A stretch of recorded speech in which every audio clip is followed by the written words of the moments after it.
registrar, Mr. Labidi Itafa, the bursar, Mr. Shino Akinbojo, the University Librarian, Dr.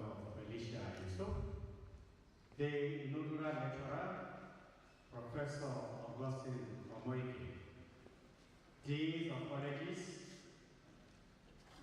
Dean of College of Postgraduate Studies, Deans of Colleges, Dean of Student Affairs, Academic Directors and other directors here present, members of Senate, professors here present, heads of department, distinguished guests, members of the family of the inaugural lecturer, staff and student affairs of technology of the distinguished ladies and gentlemen.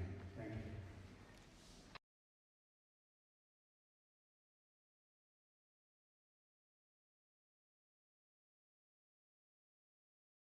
To call upon the Vice Chancellor, Professor Jerry Magia Oludele Okediro, represented by the Deputy Vice Chancellor, Professor Ngozi Ariza, for the opening remarks.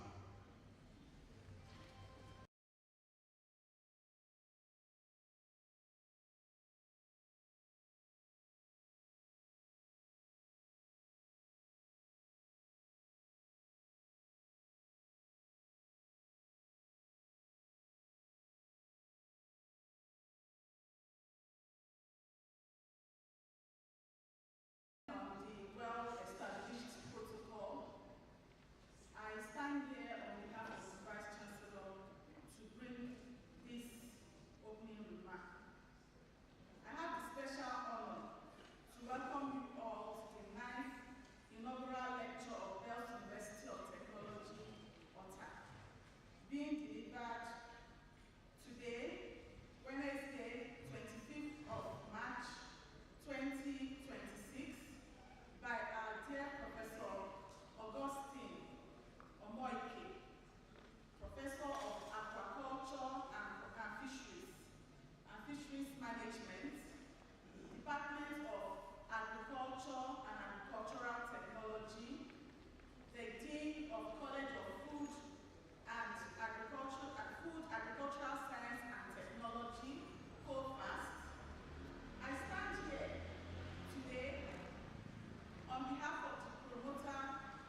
inaugural lecturer. I humbly call on the inaugural lecturer to arise and step towards the podium for the reading of his title. Thank you.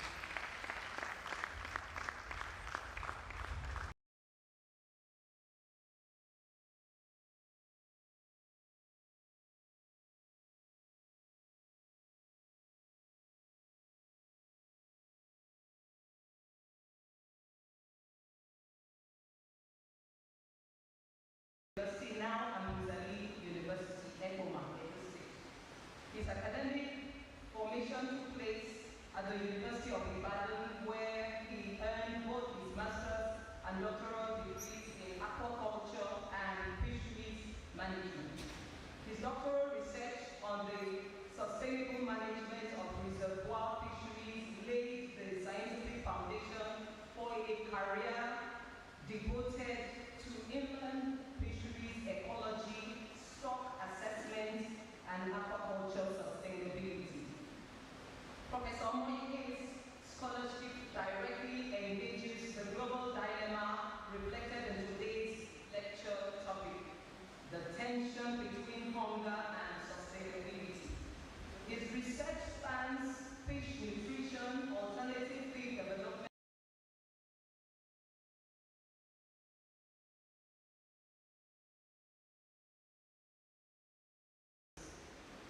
by investigating low-cost feed resources such as agro-industrial byproducts, plant protein sources, and locally available materials. He has contributed to reducing dependence on expensive conventional feed ingredients. His involvement with an advanced training in GIS for fisheries research in Japan and higher education development in China further broadened his technical and global outlook, reinforcing a research orientation that combines environmental science with production systems management. His publication record reflects sustained scientific productivity in aquaculture nutrition, fish growth performance, aquatic ecology, and fisheries management. Across numerous peer-reviewed journal articles and conference contributions, Professor Omoike has consistently translated experimental findings into management implications, linking laboratory nutrition trials with field-level production realities and policy-relevant fisheries insights. His body of work collectively advances the environmental and management paradigms required for sustainable aquatic food systems. As a teacher and mentor, Professor Omoike has shaped the training of students in biological sciences, aquaculture, ecology, and animal production, supervising researches that range from fish health and microbiology to hatchery management and aquatic resource assessment across institutions. His research tentacles spread across continents as he was one of the 40 scholars across the globe invited to enjoy travel awards to present a paper on fisheries regulation at World Fisheries Congress in Japan in 2008.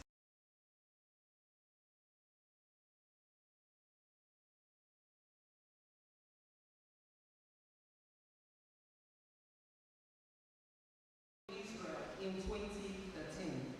He was also one of the few Nigerian nominees who enjoyed full scholarship, sponsorship by the Chinese government to attend a seminar on training college teachers of African English-speaking countries at the Northeast Normal University, China in the year 2009.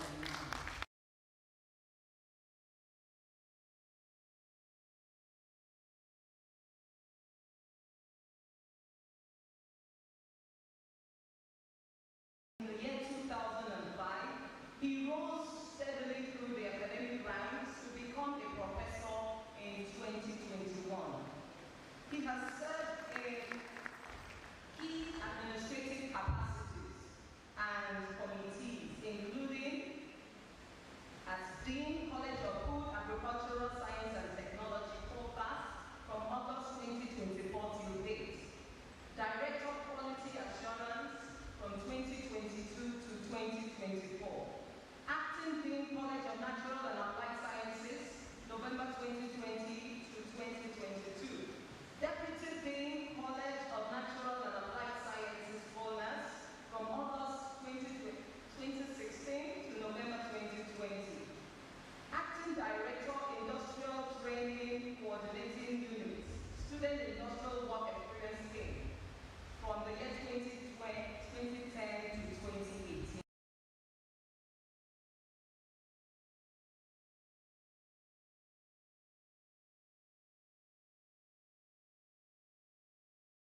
Education Marine Biology Unit, 2005 to 2010. Warden, Male Hall of Presidents, from the year 2008 to 2012. Chairman Accreditation Committee, Nigerian Private University Games Association, UGA, 2010 to 2015. Co-editor, Bells University Journal of Applied Sciences and Technology and Environment, UJASE. University Research Grants Committee from the year 2009 to 2012.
inaugural lecture for the university and the first from the Department of Agriculture and Aquacultural Technology. Thank you. And I do so with humility and sincere appreciation for the confidence placed in me. I'm especially grateful to the university management as well as to my mentors, colleagues, students, friends, and family whose support and encouragement have shaped my academic journey.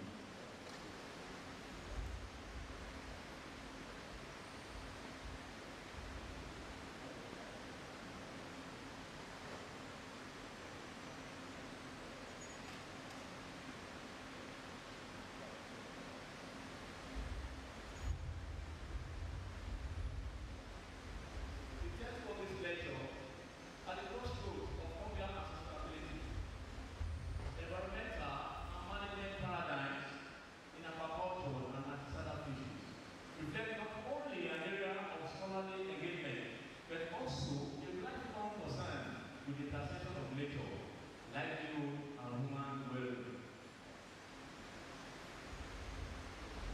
The inaugural lectures offer a reflective platform for scholars to share the research, journeys, and societal challenges to which their scholarship responds. They serve as a point of synthesis where personal experience, disciplinary growth, and public responsibility meets a meaningful reflection. I invite you to explore the aquatic system that sustain life and shape communities across social, economic, and cultural dimensions. Within this water lie critical issues of sustainability, equity, and governance that are constantly being navigated and renegotiated.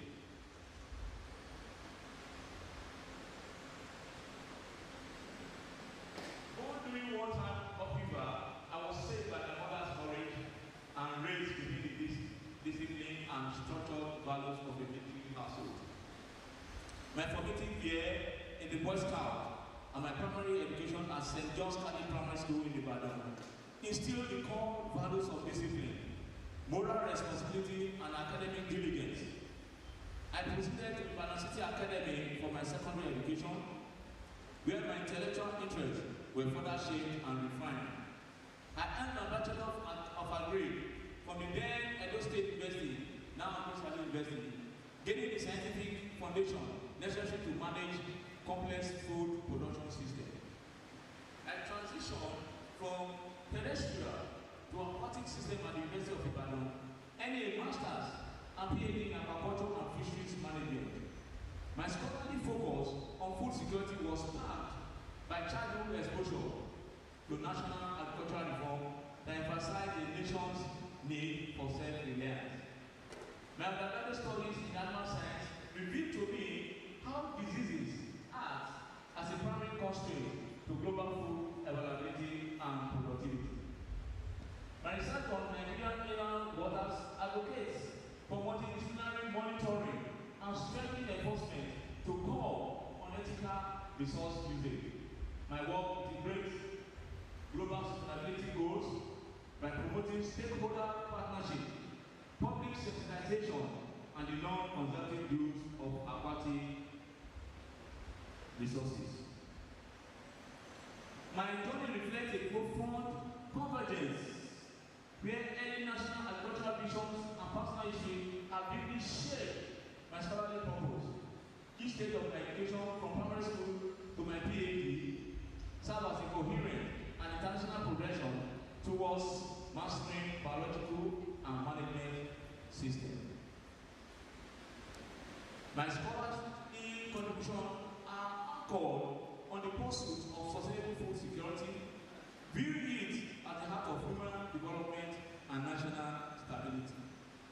Standing today as a professor, my career represents a deliberate commitment to addressing the central questions of aquaculture and artisanal fisheries through a sustainable lens.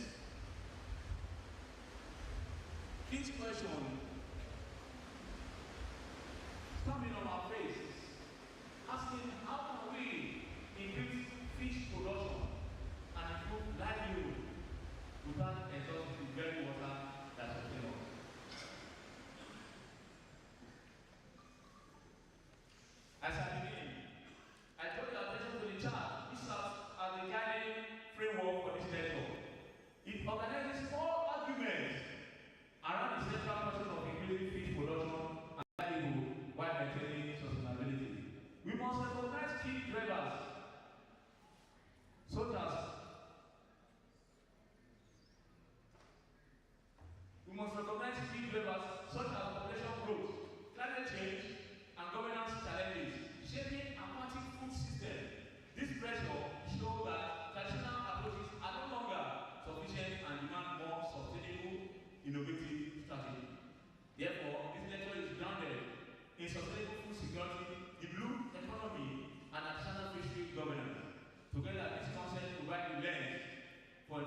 Their integration enhances livelihood, environmental sustainability, and food security in line with global goals. Food security in Africa and Nigeria, retaining abundance, scarcity, and sustainability. Vice Chancellor, distinguished colleagues, ladies and gentlemen, food security remains a major global challenge, and that goes beyond availability to include access, utilization, stability, and sustainability. In Africa, this challenge is paradoxical, just like the Inaugural Lecture given by Professor Alisa. In this objective, there is scarcity. As abundant natural resources coexist with high level of hunger and the continent's slow progress towards achieving SDG 2. Despite the convention, over 100 million Africans still face extreme food insecurity, showing that resource waste does not automatically translate into food security. This highlights that the crisis is likely driven by governance failures, institutional weaknesses, environmental degradation, and unsustainable food systems. Within this broader context, fisheries and aquaculture provide a clear lens for understanding the paradox of abundance and degradation in Africa. Over 30% of the world's population relies on fish as a protein source. Fisheries occupy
human dimension and a societal goal.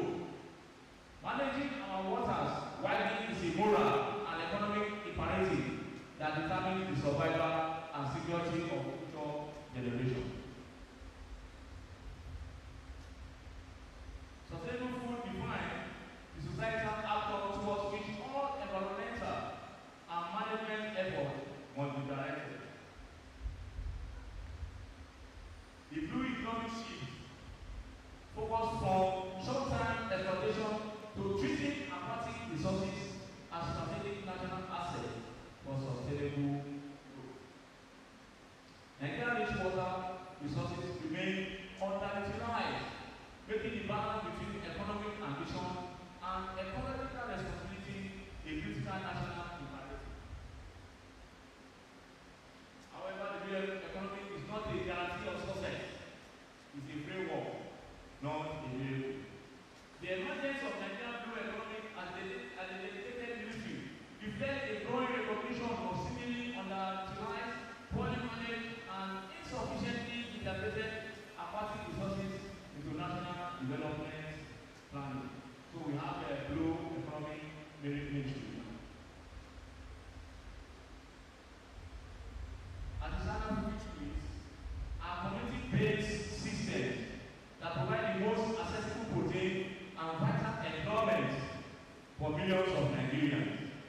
Despite their ecological expertise, these fishers face systemic vulnerabilities caused by management failures rather than personal irresponsibility.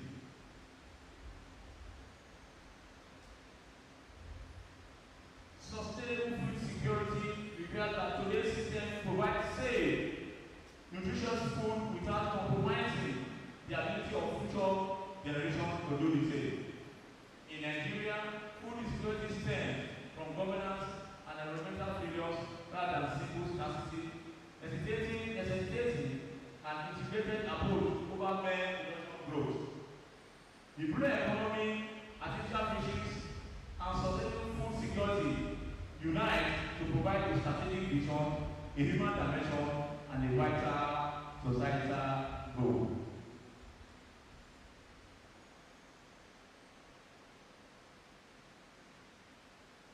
A food system survival depends entirely on the health of its aquatic foundation. As pollution and over-exploitation directly trigger productivities, collapses, and social instability. So this lecture advocates for a stewardship paradigm that respects ecological limits, ensuring long-term productivity by prioritizing the integrity of our rivers, lakes, and coastal waters.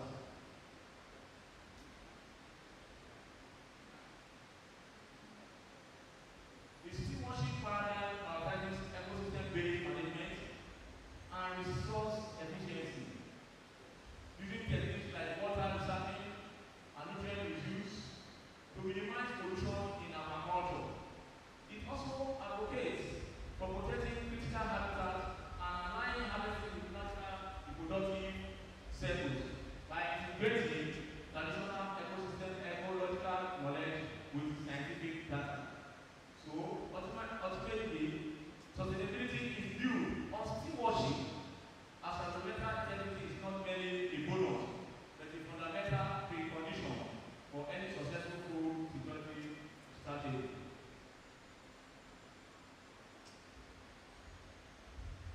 Effective management is the human dimension of sustainability, ensuring that even the most productive ecosystem do not fail due to poor governance or inequitable access.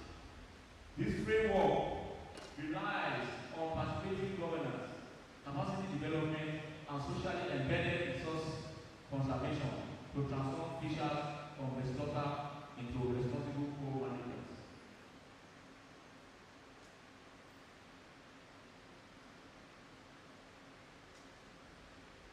Aquaculture is a strategic pathway to food security. Aquaculture is the primary driver of global fish supply growth, acting as a vital bridge to cover the widening deficit caused by declining wild cattle fisheries. While high fish costs and limited credit often hinder small-scale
resources for food security in sub-Saharan Africa without compromising the ecological integrity of natural systems. By addressing constraints like declining white stock and high aquaculture costs, I advocate for model where production and sustainability are treated as unified objectives. Aquaculture, nutrition, method, results, and application of my contribution. My research addresses aquaculture nutrition as the physical link between profitability and sustainability, giving that feed account for up to 70% of production costs. To reduce dependence on expensive imports, I conducted controlled trials on Galapagos and European synaloticals to develop more efficient, localized feeding strategies. Feeding trials utilize isolated diet to 35% to 40% crude protein to ensure that growth variation were strictly linked to specific ingredient substitution. Rigorous monitoring of water quality and AOAC standard proximate analysis combined with robust practical testing ensure that performance indices like feed conversion and protein efficiency were highly reliable.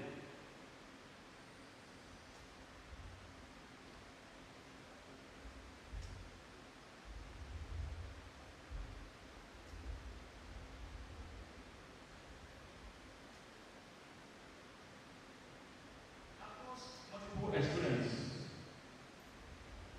My research systematically replaced conventional feed ingredients with locally available alternatives like poultry offer, cow pure, and brewer dry grain to evaluate their impact on growth. The synthesized results demonstrate that this substitution maintains competitive feed conversion efficiency while significantly reducing overall production costs compared to control diets.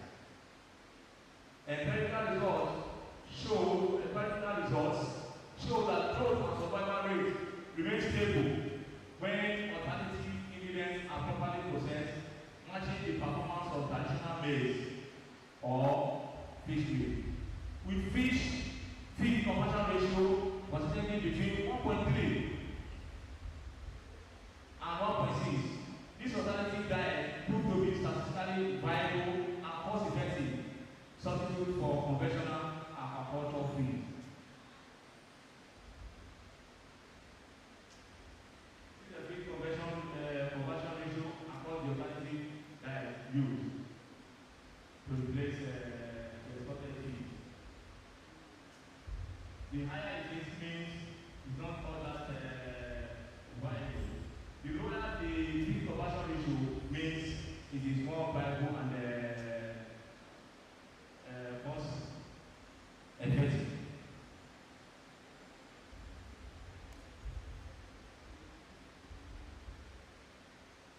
Here we have the poultry offer. Poultry offer is the intestine from the poultry used for rather granulous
between monosex and mixed sex tilapia are illustrated below, highlighting how managing population sex ratio prevents the energy loss associated with prolific spawning. This figure between the monosex and mixed sex tilapia crabs, the growth performance. The monosex grow bigger, gain weight, while the mixed sex is lower with less weight gain.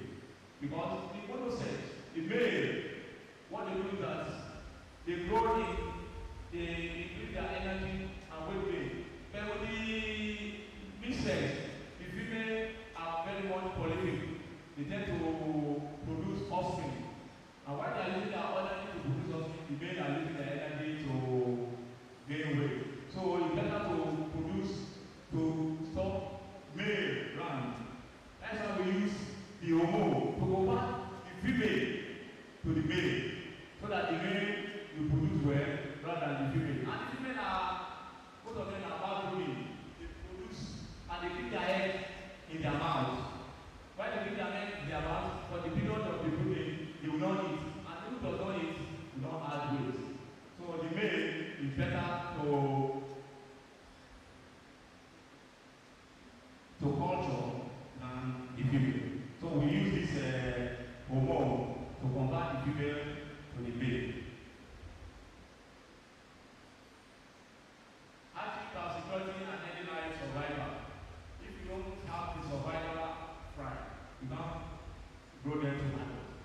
So to have the early survival of the animal, a related study examined the gonadotrophic index, providing physiological insight into this growth pattern. Regression analysis revealed a statistically significant negative relationship between gonadosomatic index and somatic growth, with correlation coefficient confirming an inverse association at probability less than 0.05 over for 2019. This relationship is illustrated in figure 4, which I explained earlier. They will say that reproductive development diverts metabolic energy away from growth, that is the female.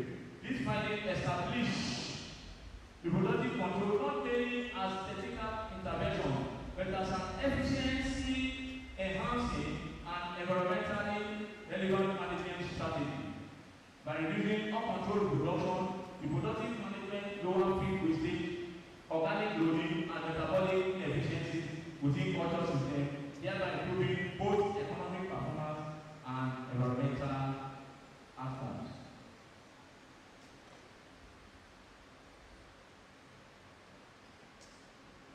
My research has also addressed active biosecurity and early life survival, an area often overlooked in discussion of aquaculture sustainability. Although high mortality during the handling stage is frequently treated as biologically inevitable, yet empirical evidence from my studies suggests that it is largely management-induced rather than biologically determined. Omega 2019. In comparative experiments, acting were cultured under siphon and unsiphoned water management regime with all other conditions held constant. Microbial loads were assessed using total viable counts, total polymer counts, and biochemical identification of bacteria and fungi. Isolates and statistical comparison were conducted using analysis of variants. Results show a progressive and statistically significant increase in bacterial load in unsiphoned systems, while siphoned systems maintain consistently lower microbial count throughout the culture period at less than 0.05. Dominant bacteria generally included Pseudomonas, Staphylococcus, E. coli, and Staphylococcus bacterial qualification. The implication of this finding is substantial. It shows that improvement in hatchery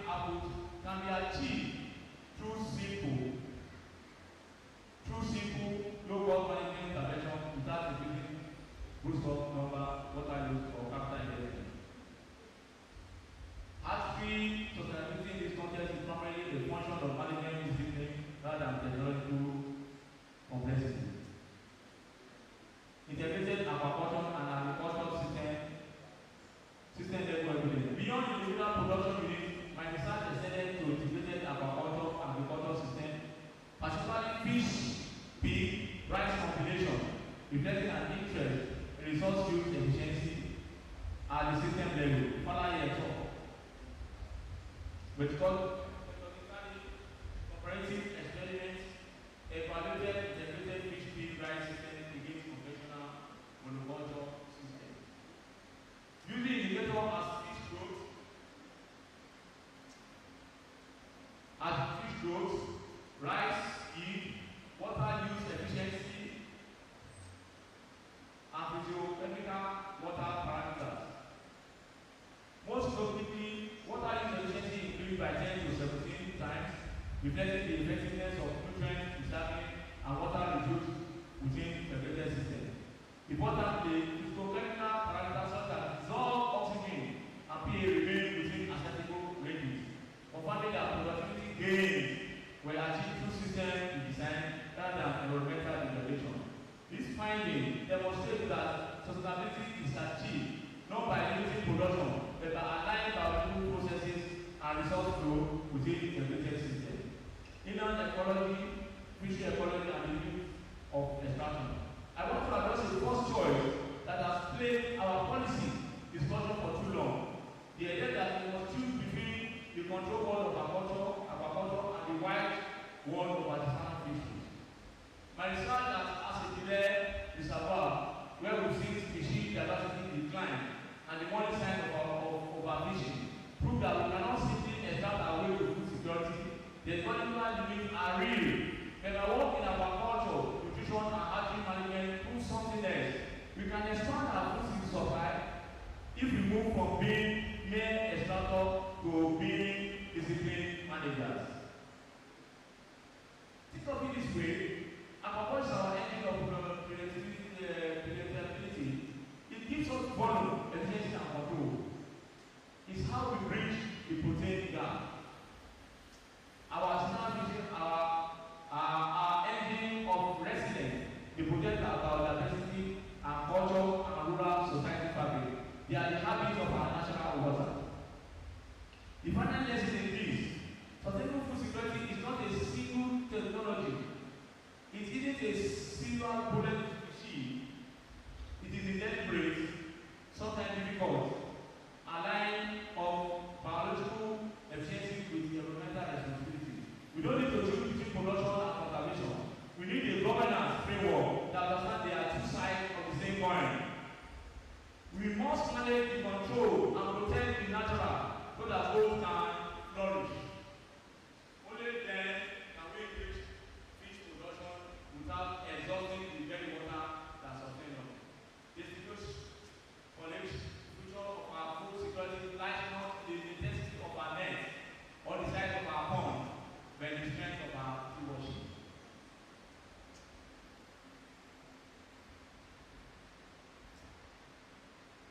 Sustainable food security arises from the strategic integration of environmental stewardship, management innovation, and optimized production system within a unified socio-ecological framework. My research therefore demonstrates that aquaculture and artisanal fisheries are complementary pathways where biological efficiency and low-cost management intervention maximize resource potentials. Ultimately, productivity gains are most durable when you prioritize ecosystem integrity and evidence-based governance over the mere implementation of extraction and accumulation. First, we must establish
Research must move beyond description to solution-oriented inquiry, addressing the practical challenges of field sustainability, reproductive control, active survival, system integration, and ecosystem-based management. Equally important is the responsibility to communicate findings leading to policymaker, traditional and community, ensuring that science reform is not beginning at all levels. For policymakers and institutions, the goal is to translate evidence into action. Regulatory framework must be strengthened and enforced, not to constrain development, but to safeguard its foundation. Investment priorities must support research, extension, and capacity development. Policies must reward environmental stewardship, promote the inclusion of youth and women, align fisheries and aquaculture development with national and global sustainable practice. For producer, fishers, and practitioners, the goal is to embrace management innovation as a pathway to resilient, sustainable practice and not the burden, but an investment in long-term productivity, stability, and livelihood. Stewardship of aquatic resources is not a sacrifice of opportunity, but a means of securing it for future generations. And for society as a whole, the goal is to recognize that food security is inseparable from environmental responsibility. What we consume, how it is produced, and how resources are governed reflect collective values and priorities. A society that exhausts its water in pursuit of short-term gain ultimately compromises its own future. Distinguished colleagues, the message I meant from this body of work is both simple and profound. If we must feed the growing world of tomorrow, we must begin by healing and managing the waters of today. In this work, we have found that sustainable food security is not merely a technical challenge, but a moral and environmental imperative. It's a commitment to future generation and a pursuit of nourishment. But pursuit of nourishment will not come at the cost of the ecosystem that sustains life itself. Appreciation and acknowledgement. The takeaway which I stated earlier, not to appreciate, not to acknowledge. I give all glory, honor, and adoration to God Almighty, the giver of life, wisdom, and purpose. Most unfailing grace and love have guided me through every section of my life and academic journey, through uncertainty and mindfulness. The direction has remained constant, complete by the providence that I stand at this podium today.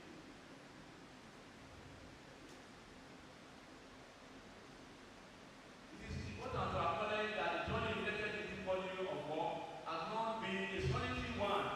Research, teaching, and service within the university thrive through collaboration, mentorship, and institutional support, and I have been privileged to benefit from all three.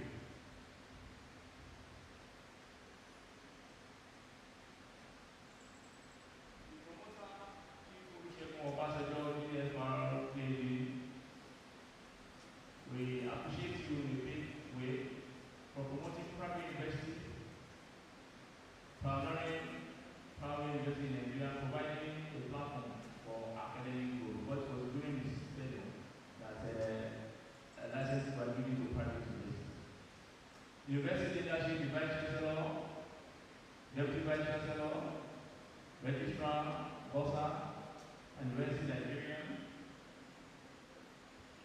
family, foundation, and mentors.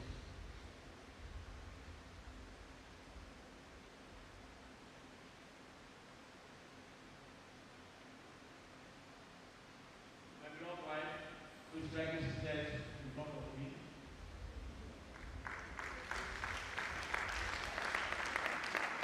Mrs. Adenike Dalola Mwenge, shows a love, patience, and refuge even through the stubborn man. My precious children, precious Ozuayo, Dalola Benedict, together for an awesome upbringing. I share their joy and unity, relatives, patience. I want to speak some names, and when you understand I have relations and families as well.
just like one and only just like that. Thank you for being here. MFR, Dr. Chiwon Obasanjo, are you here, sir? No, it's on his way. Chief Engineer Patrick Anegbe, IDM, Mrs. Ngozi Bonuke, Quality Assurance IDM, Chief Magistrate, Lufemi Desire, Otoku, Vice Emmanuel, Olali, Professor OAB, Ogumera, and Adonia Mrs. Dr. Noah Giriwa and others. Good generosity, counsel, and steadfast support strengthen my journey in immeasurable ways. Final dedication. Grateful for the presence of distinguished guests and colleagues, committee of friends, and salute you all. Advancing scholarship, mentoring future generation, and promoting sustainable food security. This inaugural lecture therefore represents not merely my personal academic milestone, but the fruit of a long journey shaped by divine enablement, perseverance, and the kindness and support of many individuals and institutions. To God be the glory for the journey thus far. Thank you.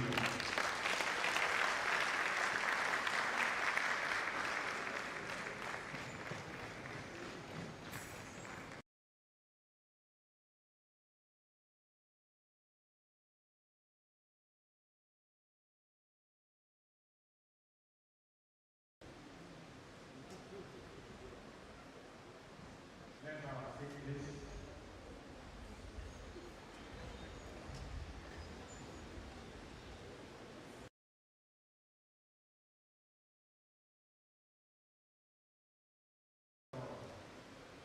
Omoike, who delivered the ninth inaugural lecture. I agree with me that it was a well-delivered paper, and we give him a round of applause. Distinguished ladies and gentlemen, once again, I have a singular honor to call upon the Deputy Vice Chancellor. The Vice Chancellor will be presented by the DVC, Professor Ngozi Adiza, for the closing remarks. Thank you.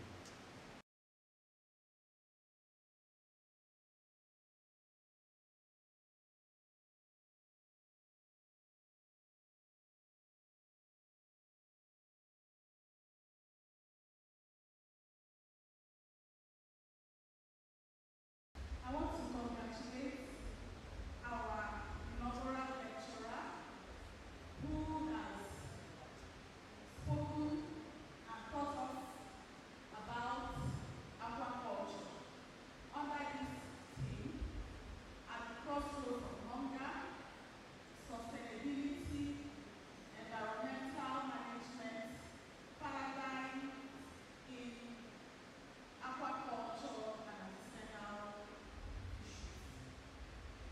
He has told us about artisanal fisheries, what it meant, and from what he has told us, we can see that we can no longer rely on artisanal fisheries, that is, relying on wild fishes for our sustainability. He has gone ahead to tell us that it would be better if we should encourage aquaculture, that is, taking a deliberate decision and policies to encourage the production of fishes on our own, being very intentional to ensure that we have more aquaculture facilities all over the country to ensure that we have enough fishes to feed our teeming population, especially as most of the fishes that are consumed all over the world come from the oceans and rivers, and they are not enough anymore to feed our teeming population. So there's therefore need for us to go into aquaculture, and he did not stop there. He also told us that he had worked so much on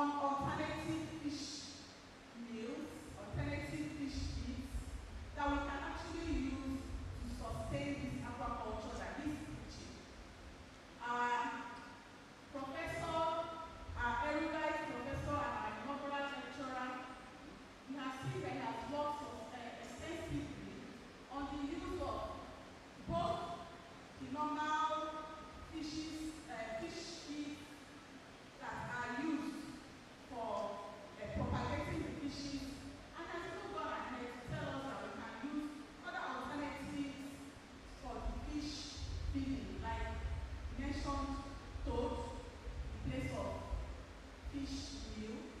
And I'm sure that when you mentioned that toad, I looked when you saw it said toad meal. I looked at the university librarian and I said, she said, how will we use toad to do that? Research has shown that it can actually be done and it can do that. So having done justice to this topic, we wish to congratulate you, our inaugural lecturer. We thank all people that are in attendance, both his family,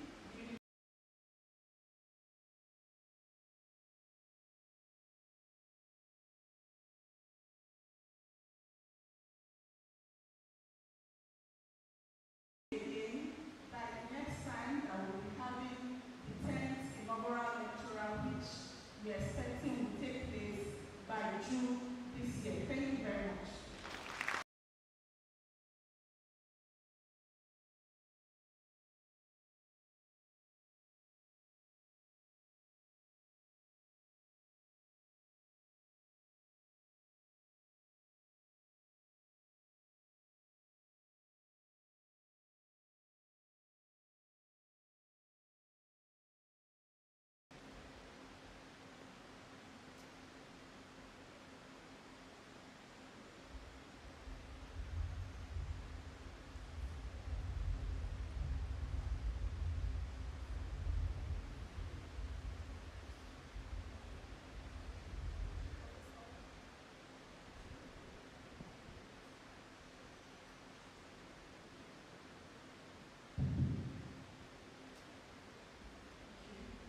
This is Award of Excellence presented to you, sir, today, Professor Augustine Omoike, the 9th inaugural lecturer of our great university. The title, As the Crossroads of Hunger and Sustainability, Environmental and Management Paradigms in Aquaculture and Artisanal Fisheries. Delivered today, Wednesday, 25th March, 2026. Congratulations.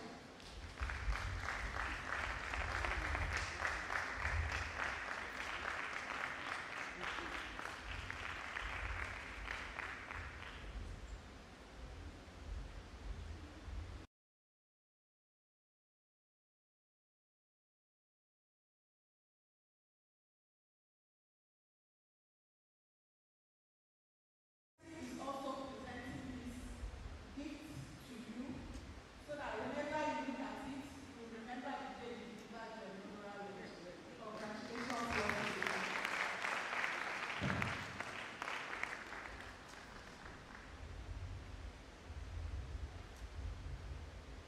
Thank you very much.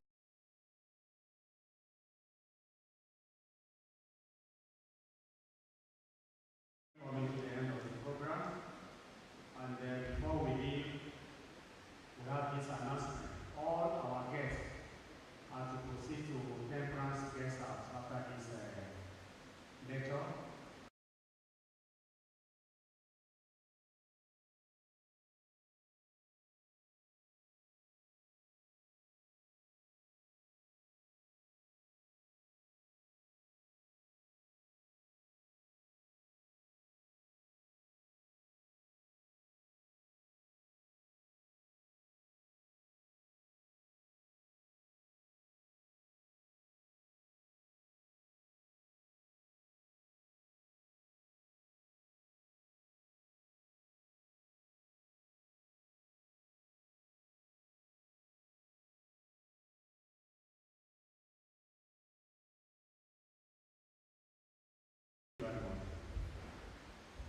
Let me sincerely appreciate the Vice Chancellor, Professor Ojelimaya Oludide, represented by the BBC, Professor Hugo Ariza, for providing a level environment for this lecture to hold.